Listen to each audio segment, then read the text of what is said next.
ഗുസ്തി താരങ്ങളെ ലൈംഗികമായി പീഡിപ്പിച്ച ഗുസ്തി ഫെഡറേഷൻ മുൻ പ്രസിഡന്റും ബിജെപി എംപിയുമായ ബ്രിജ്ഭൂഷണെതിരെയുള്ള പോരാട്ടം മുന്നിൽ നിന്ന് നയിച്ച ഒളിമ്പ്യൻ സാക്ഷി മാലിക് ഗുസ്തി ഉപേക്ഷിച്ചു. ആഭ്യന്തരമന്ത്രി അമിത്ഷാ, കായികമന്ത്രി അനുരാഗ് സിംഗ് ഠാക്കൂർ എന്നിവർ നൽകിയ ഉറപ്പുകൾ ലംഘിച്ച് ബ്രിജ്ഭൂഷണിന്റെ പാവ സ്ഥാനാർത്ഥി സഞ്ജയ് കുമാർ സിംഗ് ഫെഡറേഷൻ പ്രസിഡന്റായി തെരഞ്ഞെടുക്കപ്പെട്ടതിന് പിന്നാലെയാണ് തീരുമാനം. മാധ്യമങ്ങൾക്ക് മുന്നിൽ പൊട്ടിക്കരഞ്ഞ സാക്ഷി രാജ്യത്തിനായി പോരാടുമ്പോൾ ധരിച്ചിരുന്ന നീല ഷൂസ് മേശയിലേക്ക് ഉയർത്തിവെച്ചാണ് പ്രഖ്യാപനം നടത്തിയത്.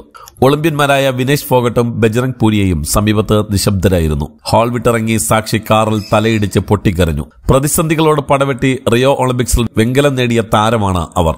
പ്രായപൂർത്തിയാക്കാത്ത പെൺകുട്ടിയടക്കം 7 വനിതാ താരങ്ങളെ ലൈംഗികമായി പീഡിപ്പിച്ച ബിജെപി എംപി ബ്രിജ്ഭൂഷണിനെ അറസ്റ്റ് ചെയ്യണമെന്നാവശ്യപ്പെട്ട് ഗുസ്തി താരങ്ങൾ 40 ദിവസം ഡൽഹി ജന്തർ മന്ദിറിൽ സമരം നടത്തിയിരുന്നു. പ്രതിഷേധത്തിന്റെ ഭാഗമായി മെഡലുകൾ ഗംഗയിലൊഴുക്കാൻ തീരുമാനിച്ചെങ്കിലും കർഷക നേതാക്കൾ ഇടപെട്ട് തടഞ്ഞു.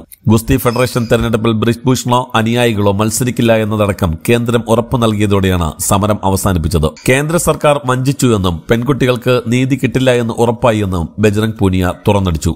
വനിതയെ ഫെഡറേഷൻ പ്രസിഡന്റാക്കണമെന്ന് കേന്ദ്ര സർക്കാരിനോട് ആവശ്യപ്പെട്ടെങ്കിലും ബ്രിജ്ഭൂഷണിന്റെ വലങ്കയും ബിസിനസ് പങ്കാളിയുമായ സഞ്ജയ് സിംഗാണ് പ്രസിഡന്റായത്. ഒരു വനിത പോലും തെരഞ്ഞെടുക്കപ്പെട്ടില്ല. ജുഡീഷ്യറിയിൽ ഇപ്പോഴും പ്രതീക്ഷയുണ്ട്. 40 ദിവസം ഉറങ്ങിയത് തെരുവിലാണ്. ഞാൻ ഗുസ്തി ഉപേക്ഷിക്കുന്നു.